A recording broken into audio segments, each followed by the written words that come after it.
Hello guys, कैसे हो आप लोग। आशा करती हूँ आप अच्छे होंगे, स्वस्थ होंगे और अपनी तैयारी में लगे होंगे और डेली एक प्रैक्टिस सेट लगा रहे होंगे। और 12 बजे, अगर आपका पेपर 12 बजे से 2:30 बजे तक है तो डेली आपको 12 बजे अपनी चेयर पर बैठना है और 2:30 बजे पेपर कंप्लीट करके उठना है। चाहे आपने कितने गलत किए वो बाद में देखने हैं, लेकिन 12 बजे से 2:30 बजे तक अपनी चेयर पर बैठकर पेपर प्रैक्टिस सेट लगाना है आपको। ठीक है, इससे आपको आदत बन जाएगी 12 से 2:30 बजे तक। ठीक है, देखिए आज मैं आपको जीके के क्वेश्चन करा रही हूँ जो आपके 30 क्वेश्चन होंगे। देख लीजिए, निम्नलिखित में से किस किताब में गंभीर रूप से संकटग्रस्त जानवरों और वृक्षों की जानकारी संरक्षित रखी जाती है। तो इसका आंसर होगा रेड डेटा बुक में। तो इसका आंसर होगा 1। एक्सप्लेनेशन देख लीजिए आप। देखिए, रेड डेटा बुक प्रकृति और प्राकृतिक संसाधनों के संरक्षण के लिए international union for conservation of nature द्वारा प्रकाशित किया जाता है। IUCN रेड लिस्ट विभिन्न श्रेणियां में मूल्यांकन की गई प्रजातियों के विलुप्त होने के जोखिम को परिभाषित करती है। इसकी 9 श्रेणियां मूल्यांकन नहीं से NE, मूल्यांकन नहीं से EX विलुप्त तक है। अगला क्वेश्चन देख लीजिए आप लोग। देखिए, निम्नलिखित में से कौन पर्यावरण से संबंधित नहीं है। तो निम्नलिखित में से ओजोन परत का बढ़ना पर्यावरण से संबंधित नहीं है। एक्सप्लेनेशन देख लीजिए आप लोग। देखिए, ओजोन परत एक प्राकृतिक फिल्टर के रूप में कार्य करती है जो सूर्य से आने वाली अधिकांश पराबैंगनी विकिरण को अवशोषित करती है, जिससे पृथ्वी की सतह तक पहुंचने वाले इस विकिरण की मात्रा सीमित हो जाती है। यह विकिरण त्वचा कैंसर और मोतियाबिंद का कारण बनता है। ओजोन परत मानव स्वास्थ्य की रक्षा करने में महत्वपूर्ण भूमिका निभाती है। ओजोन परत को पृथ्वी का सुरक्षा कवच भी कहा जाता है। अगला क्वेश्चन देख लीजिए आप लोग। देखिए, निम्नलिखित में से किस वर्ष ब्रिटिश संसद द्वारा ईस्ट इंडिया कंपनी की शक्ति ब्रिटिश साम्राज्य को हस्तांतरित कर दी गई है। तो इसका आंसर होगा 1858। एक्सप्लेनेशन देख लीजिए आप लोग। देखिए, भारत सरकार अधिनियम 1858 ईस्वी में ब्रिटिश भारत का प्रशासनिक नियंत्रण ईस्ट इंडिया कंपनी से क्राउन को सौंप दिया गया था।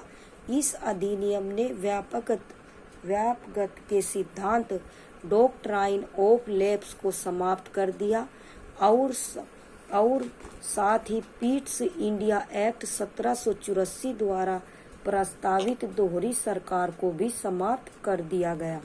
अगला क्वेश्चन देख लीजिए आप लोग। देखिए, विद्युत द्वारा किसी भी धातु की परत लेपन करने की प्रक्रिया क्या कहलाती है। आपको क्वेश्चन को अच्छे से पढ़ना है। अगर क्वेश्चन आपके समझ में आ गया तो आप आंसर अपने आप निकल जाएगा। देखिए, विद्युत द्वारा किसी भी धातु की परत लेपन करने की प्रक्रिया विद्युत लेपन कहलाती है। तो इसका आंसर होगा 1। एक्सप्लेनेशन देख लीजिए आप लोग। देखिए, विद्युत धारा की सहायता से किसी धातु की वस्तु के ऊपर वांछित धातु की पतली परत लेपन करने की प्रक्रिया को इलेक्ट्रोप्लेटिंग कहा जाता है। उदाहरण के लिए, लोहे या स्टील से बने बाथरूम के नलों को जंग लगने से बचाने के लिए क्रोमियम धातु से इलेक्ट्रोप्लेट किया जाता है। अगला क्वेश्चन देख लीजिए आप लोग। देखिए, निम्नलिखित में से किस बैंक का वर्ष 1955 में राष्ट्रीयकरण के बाद का उसका नाम भारतीय स्टेट बैंक कर दिया गया है, जिसकी विश्व में बड़ी संख्या में शाखाएं हैं। तो इसका आंसर होगा इंपीरियल बैंक ऑफ इंडिया।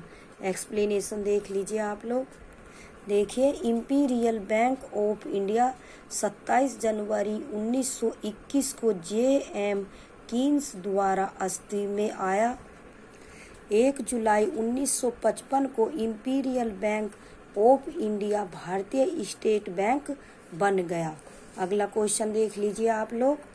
देखिए, निम्नलिखित में से कौन सा शासक कुतुब मीनार के समीप अलाई मीनार का निर्माण करवाना चाहता था लेकिन वह सफल नहीं हुआ? तो इसका आंसर होगा अलाउद्दीन खिलजी। एक्सप्लेनेशन देख लीजिए आप लोग। देखिए, अलाई मीनार कुतुब मीनार परिसर में स्थित एक अधूरी मीनार है जिसका निर्माण अलाउद्दीन खिलजी ने शुरू किया था। खिलजी द्वारा कुव्वत उल इस्लाम मस्जिद के आकार को 2 गुना करने के बाद उसने एक मीनार बनाने का फैसला किया जो कुतुब मीनार की ऊंचाई से 2 गुनी होती है। अगला क्वेश्चन देख लीजिए आप लोग। देखिए, धूसर क्रांति भारत में किससे संबंधित है? तो धूसर क्रांति भारत में खाद्य के उत्पादन से संबंधित है। किससे संबंधित है धूसर क्रांति? खाद्य के उत्पादन से संबंधित है। एक्सप्लेनेशन देख लीजिए आप। धूसर क्रांति ग्रे क्रांति उर्वरक उत्पादन में वृद्धि से संबंधित है। यह मूल रूप से उर्वरकों के अत्यधिक उपयोग के कारण भारत की हरित क्रांति के नकारात्मक प्रभाव से जुड़ा है।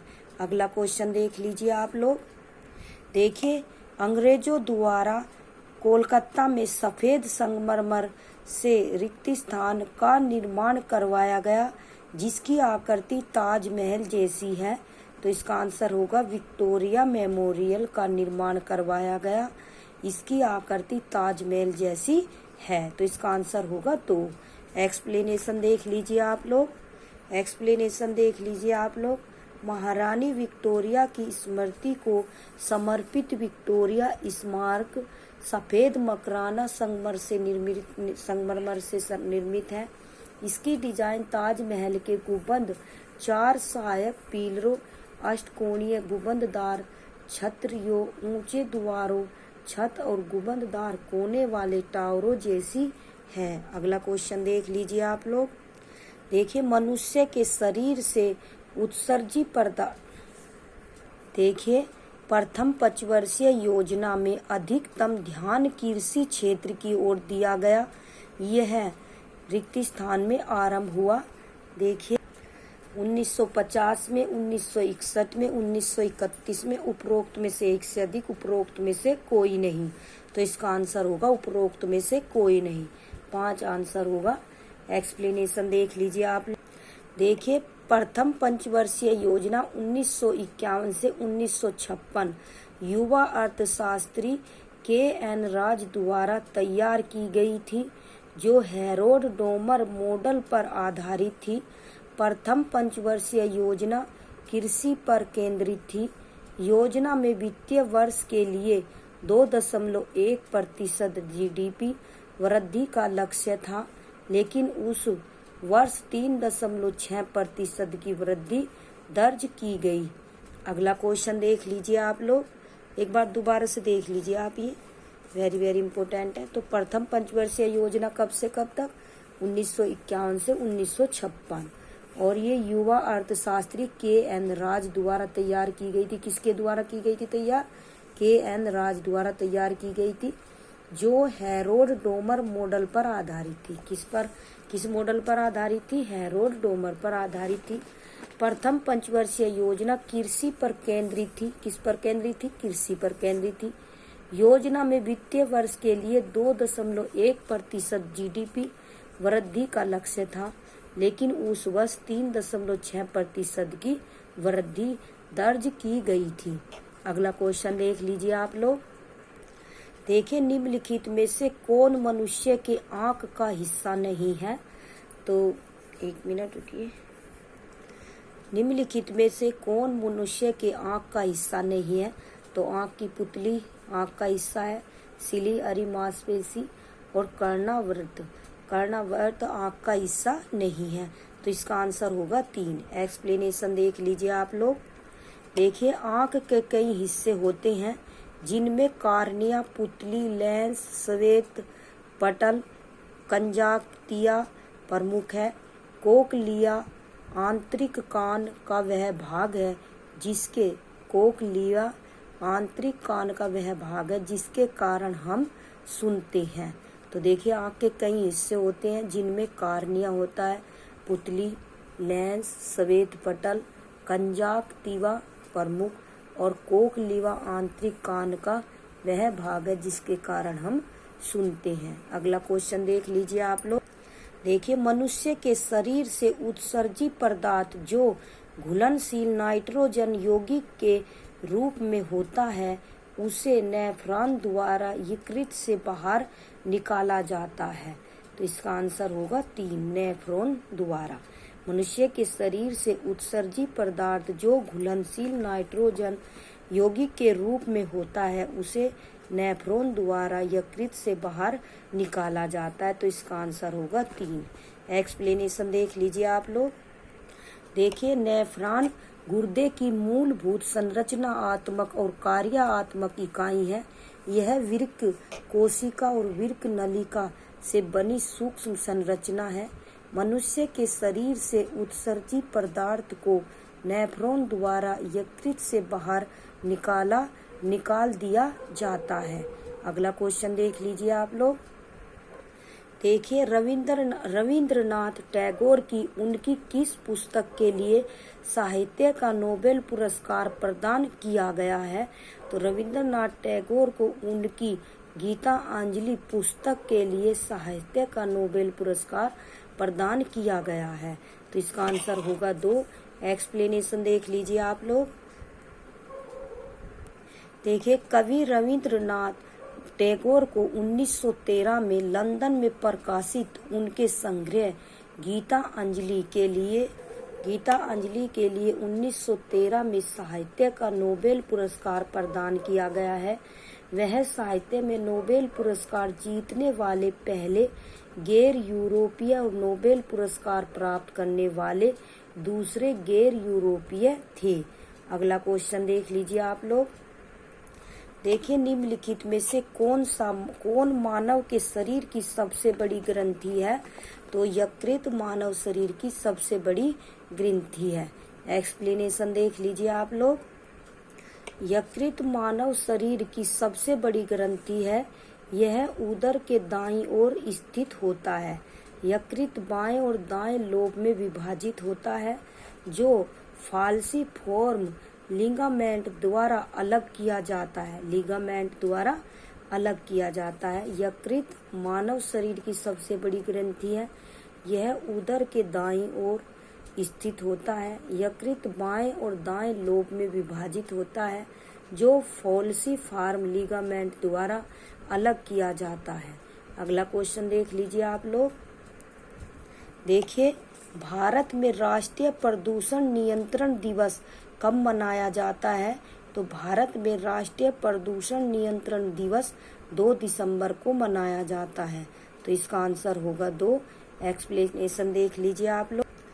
1984 भोपाल गैस त्रासदी के दौरान जान गंवाने वाले लोगों को याद करने के लिए प्रतिवर्ष 2 दिसंबर को राष्ट्रीय प्रदूषण नियंत्रण दिवस मनाया जाता है।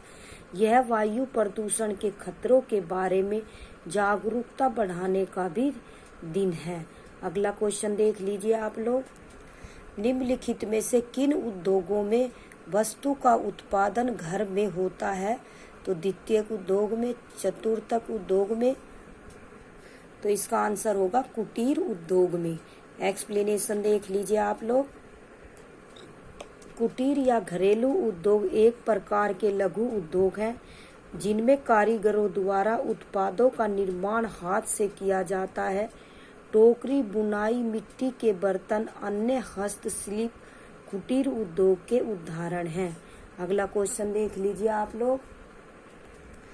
भारतीय संविधान की 8वीं अनुसूची में कितनी भाषाएं उल्लेखित हैं? भारतीय संविधान की 8वीं अनुसूची में 22 भाषाएं उल्लेखित हैं। तो इसका आंसर होगा 3। एक्सप्लेनेशन देख लीजिए आप लोग इसकी। देखिए भारत में 22 आधिकारिक भाषाएं हैं और वे भारतीय संविधान की 8वीं अनुसूची के अंतर्गत आती हैं। भारतीय संविधान में कुल 12 अनुसूचियां और हर एक महत्वपूर्ण है। 12 अनुसूचियां हैं जो मतलब प्रत्येक महत्वपूर्ण है। अगला क्वेश्चन देख लीजिए आप लोग। देखिए, यूरोप के द्वितीय विश्व युद्ध की विभीषिका से निपटने के लिए किस वर्ष international bank for reconstruction and development, जिसे विश्व बैंक कहा जाता है, की स्थापना की गई है? तो कब की गई है? 1944 में। तो यूरोप के द्वितीय विश्व युद्ध की विभीषिका से निपटने के लिए 1944 वर्ष international bank of reconstruction and development, जिसे विश्व बैंक कहा जाता है, की स्थापना की गई थी। अगली एक्सप्लेनेशन देख लीजिए आप लोग। देखिए, पुनर्निर्माण और विकास के लिए अंतर्राष्ट्रीय बैंक की स्थापना 1944 में हुई थी। द्वितीय विश्व युद्ध से उबरने के बाद IBRD ने वैश्विक आर्थिक विकास को बढ़ाने और गरीबी उन्मूलन करने के लिए अपने जनादेश का विस्तार किया। विश्व बैंक केवल सरकारों को सीधे या संप्रभु सरकारों द्वारा समर्थित परियोजनाओं को वित्त पोषित करता है। अगला क्वेश्चन देख लीजिए आप लोग। आपको क्वेश्चन अच्छे से समझकर पढ़ना है, ठीक है, तभी आंसर दोगे आप। भारतीय स्वतंत्रता आंदोलन के दौरान ब्रिटिश शासन द्वारा लाए गए इल्बर्ट बिल से निम्नलिखित में से कौन से वायसराय संबंधित है? तो इसका आंसर होगा भारतीय स्वतंत्रता आंदोलन के दौरान ब्रिटिश शासन द्वारा लाए गए इल्बर्ट बिल से लॉर्ड रिपन वायसराय संबंधित है। तो इसका आंसर होगा 2। एक्सप्लेनेशन देख लीजिए आप लोग। देखिए, इल्बर्ट बिल एक विधायी अधिनियम था जिसे 1883 में वायसराय रिपन 1880 से 1884 के कार्यकाल के दौरान पेश किया गया था और इसे सर कर्टेन पेरेग्रिन इल्बर्ट द्वारा लिया गया था। अधिनियम में यह प्रावधान था कि भारतीय न्यायाधीश यूरोपीय लोगों पर मुकदमा चला सकते हैं, लेकिन इसका व्यापक विरोध ब्रिटिश भारतीयों द्वारा किया गया। अंततः इस बिल को ब्रिटिश भारत की सरकार द्वारा वापस ले लिया गया। इसे आधुनिक भारतीय इतिहास में द्वितीय श्वेत विद्रोह की संज्ञा दी जाती है। एक बार और देख लीजिए आप लोग। देखिए, इल्बर्ट बिल एक विधायी अधिनियम था जिसे 1883 में वायसराय रिपन 1880 से 1884 के कार्यकाल के दौरान पेश किया गया था और इसे सर कर्टेन ने पेरेग्रिन इल्बर्ट द्वारा लिखा गया था। अधिनियम में यह प्रावधान था कि भारतीय न्यायाधीश यूरोपीय लोगों पर मुकदमा चला सकते हैं, लेकिन इसका व्यापक विरोध ब्रिटिश भारतीयों द्वारा किया गया। अंततः इस बिल को ब्रिटिश भारत की सरकार द्वारा वापस ले लिया गया था। इसे आधुनिक भारतीय इतिहास में द्वितीय श्वेत विद्रोह की संज्ञा दी जाती है। अगला क्वेश्चन देख लीजिए आप लोग। देखिए, किसने कहा था नाभिकीय तकनीक का उपयोग न सिर्फ आवश्यक और ऊर्जा क्षेत्र में किया जा सकता है, बल्कि उच्च सामाजिक क्षेत्रों में भी जीवन को उन्नत बनाने के लिए किया जा सकता है? किसने कहा था? जेसी बोस ने, होमी जहांगीर भामा ने, डॉक्टर CV रमन ने। तो इसका आंसर होगा होमी जहांगीर भामा ने। क्या कहा था? एक बार और देख लीजिए। डॉक्टर होमी जहांगीर भामा ने कहा था कि नाभिकीय तकनीक का उपयोग न सिर्फ आवश्यक और ऊर्जा क्षेत्र में किया जा सकता है, बल्कि उच्च सामाजिक क्षेत्रों में भी जीवन को उन्नत बनाने के लिए किया जा सकता है। तो एक्सप्लेनेशन देख लीजिए आप लोग। देखिए, भारतीय परमाणु कार्यक्रम के संस्थापक होमी जे, भारतीय परमाणु कार्यक्रम के संस्थापक कौन थे? होमी जे भाभा ने परिकल्पना की थी कि परमाणु प्रौद्योगिकी न केवल विद्युत क्षेत्र में बल्कि जीवन की बेहतरी के लिए अन्य सामाजिक क्षेत्रों में भी उपयोगी है। ये वेरी वेरी इंपॉर्टेंट क्वेश्चन है। ठीक है, अगला क्वेश्चन देख लीजिए आप लोग। देखिए, सांगपो और दिहांग किस नदी के अन्य नाम है? तो गंगा के, सिंधु के, यमुना के, उपरोक्त में से एक से अधिक, उपरोक्त में से कोई नहीं। तो सांगपो और दिहांग ब्रह्मपुत्र नदी के अन्य नाम है। तो इसका आंसर होगा उपरोक्त में से कोई नहीं। 5 एक्सप्लेनेशन देख लीजिए आप लोग। ब्रह्मपुत्र नदी तिब्बत में हिमालयी झील मानसरोवर से निकलती है एवं बंगाल की खाड़ी में गिरती है।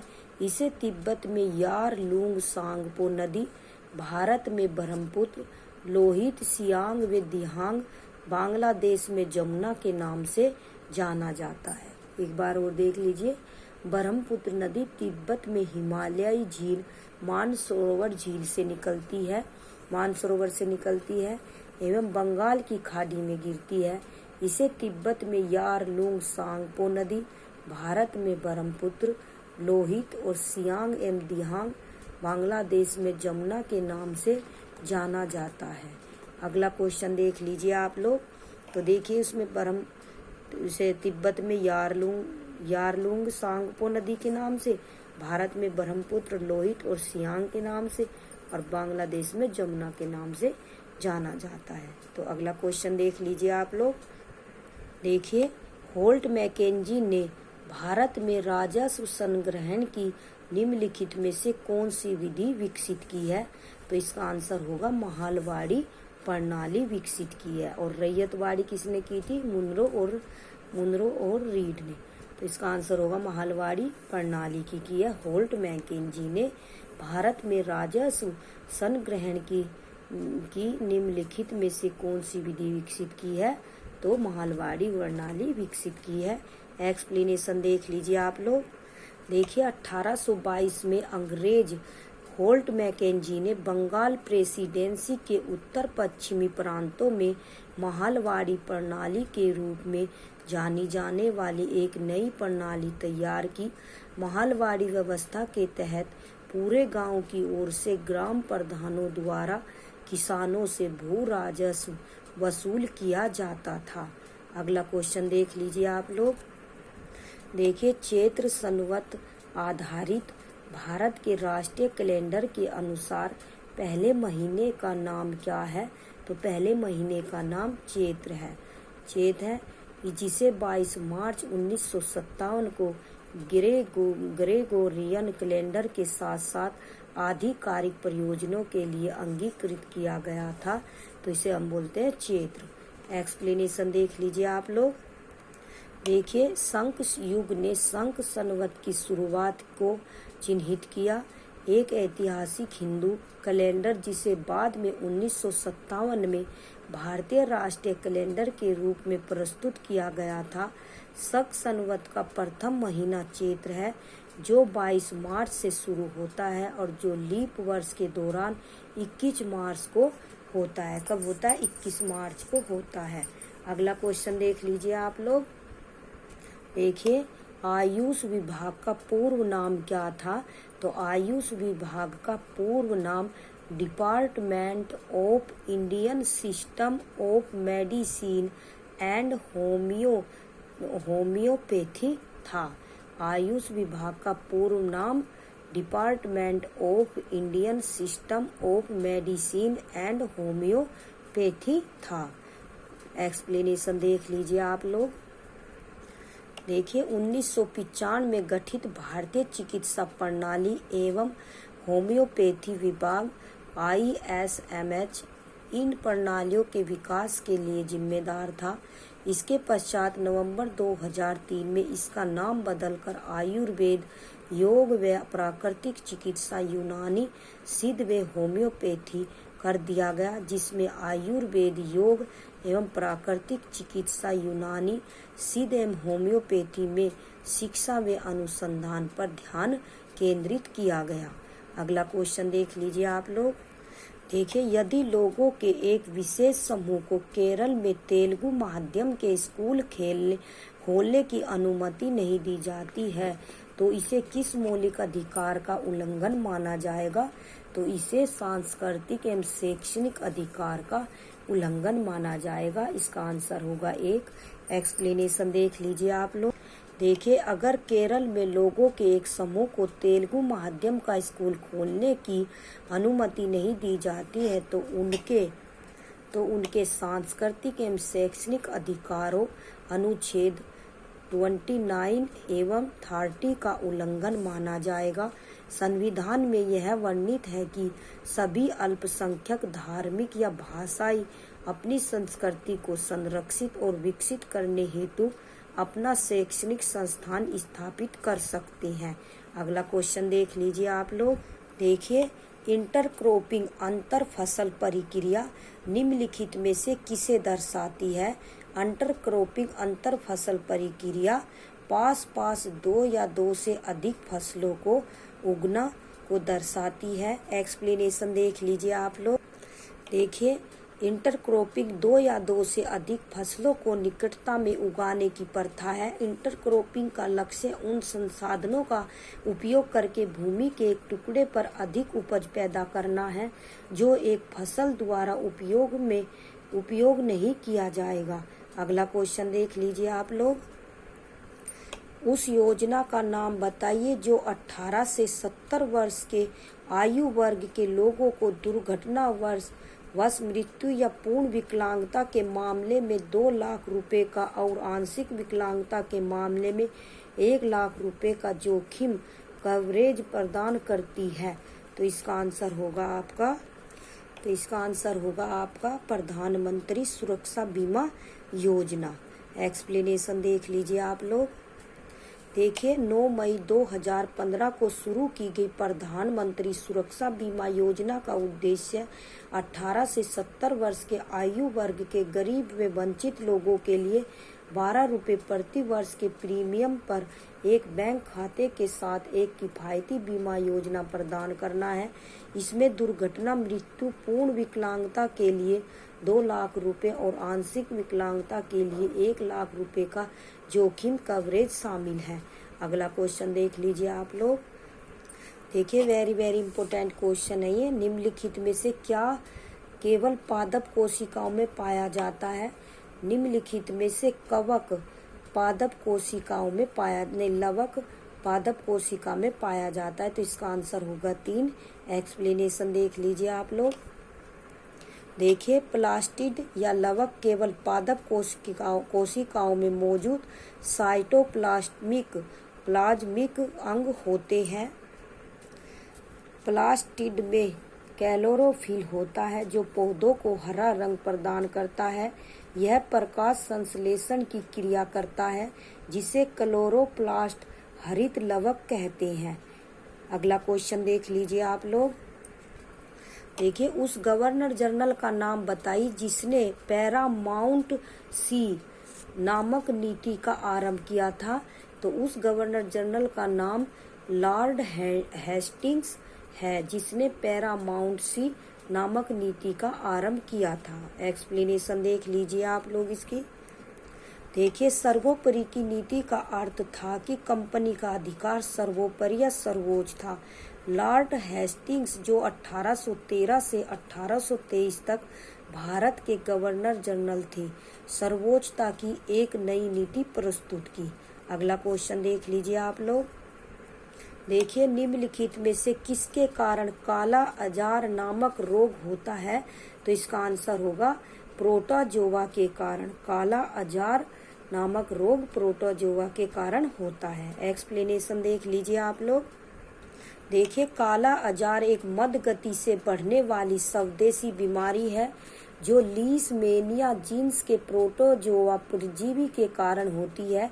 यह परजीवी मुख्य रूप से रेटिकू एंडोथेलियम सिस्टम को संक्रमित करता है एवं अस्थि मंजपलीहा व यकृत में प्रचुर मात्रा में पाया जाता है।